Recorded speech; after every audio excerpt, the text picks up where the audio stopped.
नमस्कार, हाऊस चॅनलमध्ये आपलं स्वागत।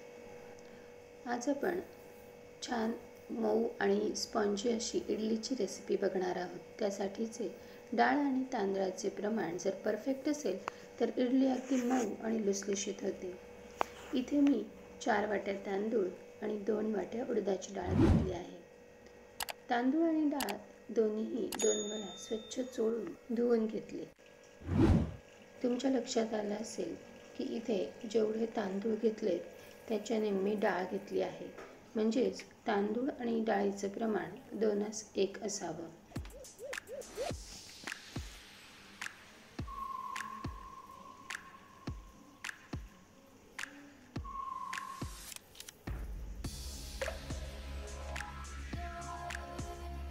एक चमचा मेथी दाणेही धुवून घेतले आहेत। आता तांदूळ, डाळ आणि मेथी दाणे असे वेगवेगळ्या बाउलमध्ये 5 ते 6 तास भिजवण्यासाठी ठेवून देणार।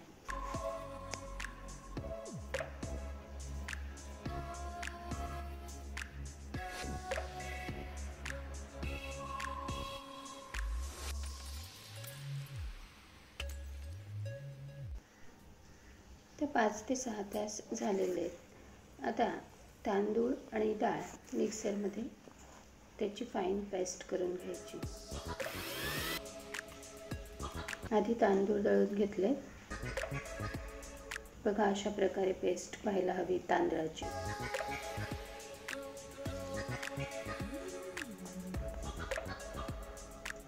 त्यामध्येच आता उडदाची डाळही बारीक करून घ्यायची।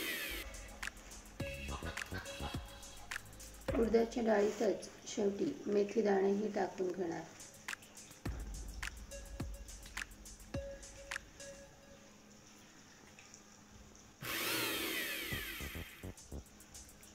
अशा प्रकारे डाळ, तांदूळ आणि मेथी दाणे यांचं हे इडलीचं पीठ आपण तयार करून घेतलं।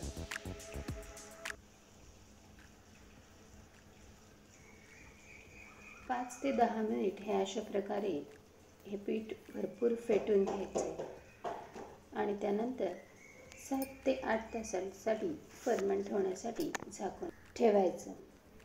तुम्ही बघू शकता 7 ते 8 तासानंतर हे पीठ फर्मेंट झालेलं कसं छान फुगलं आहे। उन्हाळा असेल तर 5 ते 6 तासात छान फर्मेंटेशन होतं।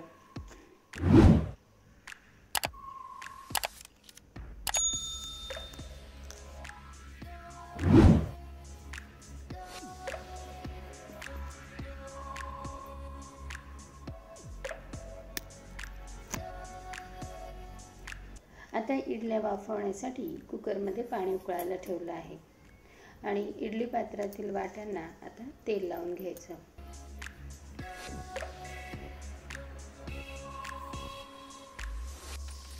बॅटरमध्ये मीठ आणि बेकिंग सोडा टाकून घ्यायचा।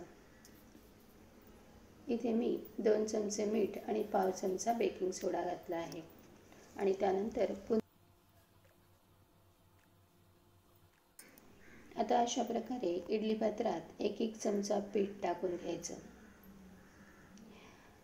आणि इडली पात्र कुकरमध्ये ठेवायचं। कुकरच्या झाकणाला शिट्टी लावायची नाही।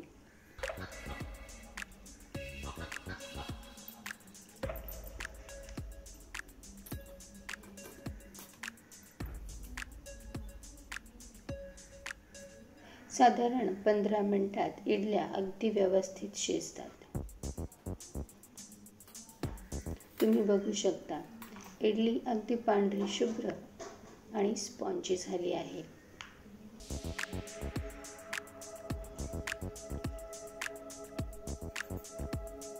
इडलीवर सांबार तर हवाच। सांबारची रेसिपी हाऊस चॅनलवर लवकरच पाहायला मिळेल। कसा वाटला आजचा व्हिडिओ? आवडल्यास लाईक करा आणि चॅनलला सबस्क्राईब करा। धन्यवाद।